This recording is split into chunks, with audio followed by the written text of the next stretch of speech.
दोस्तों, कार्तिक माह को बहुत ही पवित्र माना गया है। इस माह में ही भगवान विष्णु अपनी योग निद्रा से जाग जाते हैं और तब सभी तरह के मांगलिक कार्य प्रारंभ हो जाते हैं। इसी माह में दीपावली का महापर्व आता है। पुराणों में कार्तिक माह की महिमा का वर्णन मिलता है।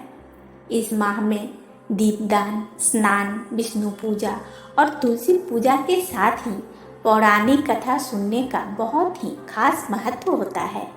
एक नगर में एक ब्राह्मण दाम्पत्य रहते थे। वे प्रतिदिन 7 कोस दूर गंगा और यमुना नदी में स्नान करने जाते थे। इतनी दूर आने जाने से ब्राह्मण की पत्नी थक जाती थी। एक दिन उसने अपने पति से कहा कि आज हमारा एक पुत्र होता तो कितना अच्छा रहता। पुत्र के बहू आती तो हमें घर वापस जाने पर खाना बना हुआ मिलता और बहू घर का काम भी कर देती। अपनी पत्नी की बात सुनकर ब्राह्मण ने कहा कि तूने बात तो सही कही है, चल मैं तेरे लिए बहू ला ही देता हूँ। ब्राह्मण ने कहा कि एक पोटली में आटा डालकर कुछ मोहरे रख दे। ब्राह्मण के कहे अनुसार उसने पोटली बांधकर दे दी। पोटली लेकर ब्राह्मण चला गया। ब्राह्मण सफर के दौरान यमुना के किनारे बहुत ही सुंदर लड़कियां दिखाई दी। वे रेत में घर बनाकर खेल रही थी। उनमें से एक लड़की ने कहा कि मैं अपना घर नहीं बिगाड़ूंगी, मुझे तो रहने के लिए ये घर चाहिए। लड़की की बात सुनकर ब्राह्मण मन ही मन सोचने लगा कि बहू बनाने के लिए यही लड़की उचित है। जब वह लड़की जाने लगी तो ब्राह्मण भी उसके पीछे पीछे उसके घर तक चला गया। वहां जाकर ब्राह्मण ने उस लड़की से कहा, बेटी, कार्तिक मास चल रहा है, इसलिए मैं किसी के घर खाना नहीं खाता। मैं अपने साथ आटा लेकर आया हूँ। तुम अपनी माता से पूछो कि क्या वह मेरे लिए आटा छानकर 4 रोटी बना देगी। यदि वह मेरा आटा छानकर रोटी बनाएगी तो मैं रोटी खा लूँगा। लड़की ने जाकर अपनी माँ को ये सारी बात बताई। माँ ने कहा, उचित है, जाकर ब्राह्मण देव से कह दो कि वह अपना आटा दे, मैं रोटी बना दूंगी। जब वह आटा छानने लगी तो आटे में से मोहरे निकली। वह सोचने लगी कि जिसके आटे में इतनी मोहरे हैं उसके घर में कितनी मोहरे होंगी।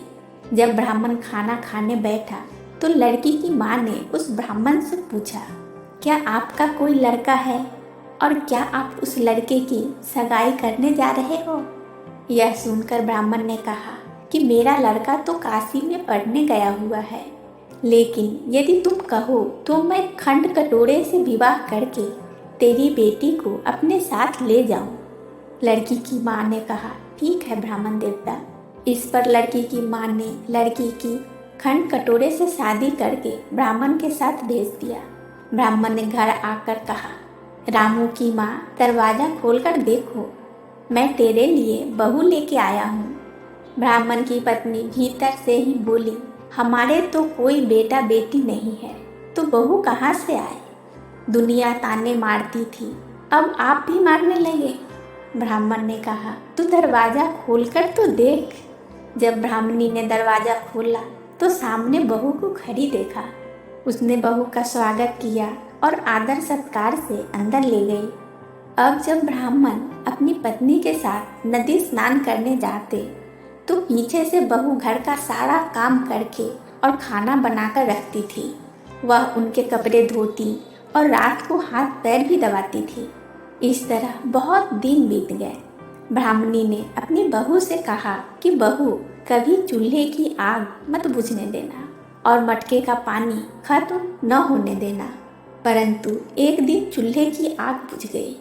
यह देखकर बहू घबरा गई और भागी भागी अपनी पड़ोसन के पास गई और कहा कि मेरे चूल्हे की आग बुझ गई है, मुझे थोड़ी आग चाहिए। मेरे सास ससुर सुबह 5 बजे से गए हुए हैं, वह थके हुए घर आएंगे, इसलिए मुझे उनके लिए खाना बनाना है।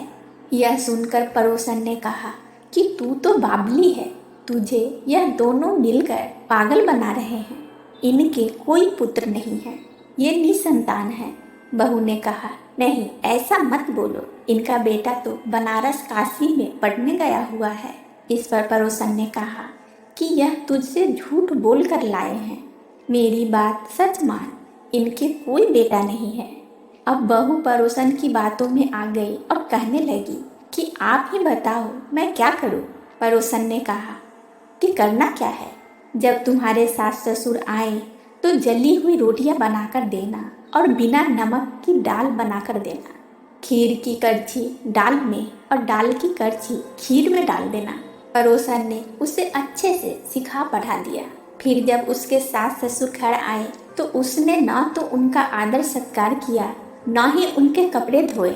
जब उसने सास ससुर को खाना दिया तो सास बोली, बहू आज यह रोटियां जली हुई क्यों है और दाल भी अनूनी है।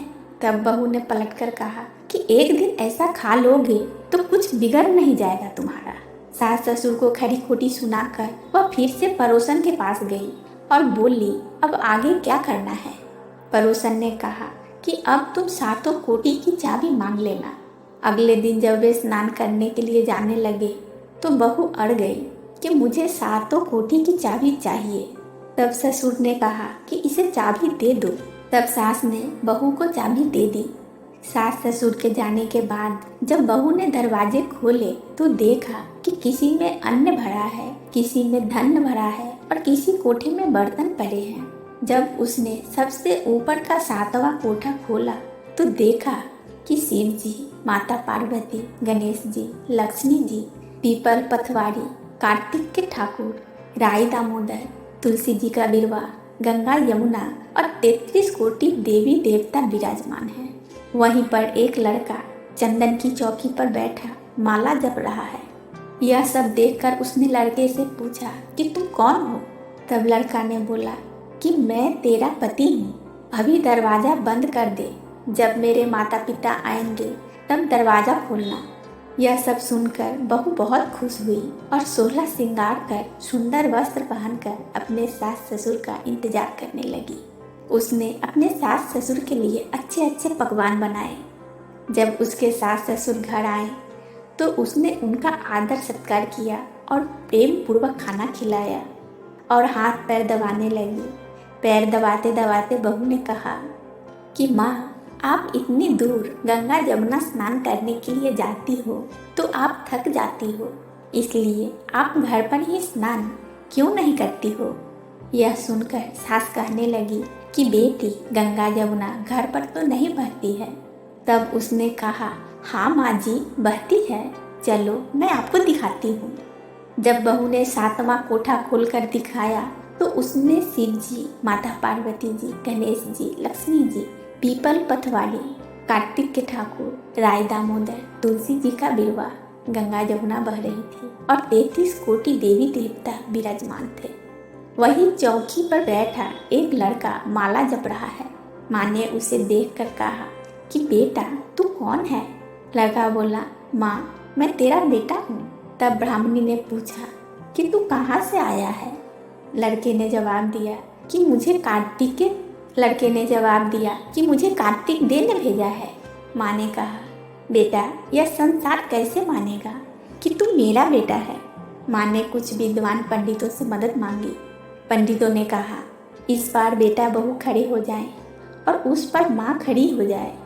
माँ ने चमड़े की अंगिया पहनी हो और छाती से दूध की धारा निकलकर बेटे की दाढ़ी मूंछ भींगे और पवन पानी से गठजोड़ बंधे, तब मानेंगे कि यह इस माँ का ही बेटा है। उसने ऐसा ही किया। चमड़े की अंगिया फट गई और छाती में से दूध की धारा निकलकर बेटे की दाढ़ी मूंछ भीग गई। पवन पानी से बेटे बहू का गठजोड़ बंध गया। यह सब देखकर ब्राह्मण और उसकी पत्नी का खुशी का ठिकाना न रहा। तो दोस्तों, यह थी कार्तिक मास की कथा।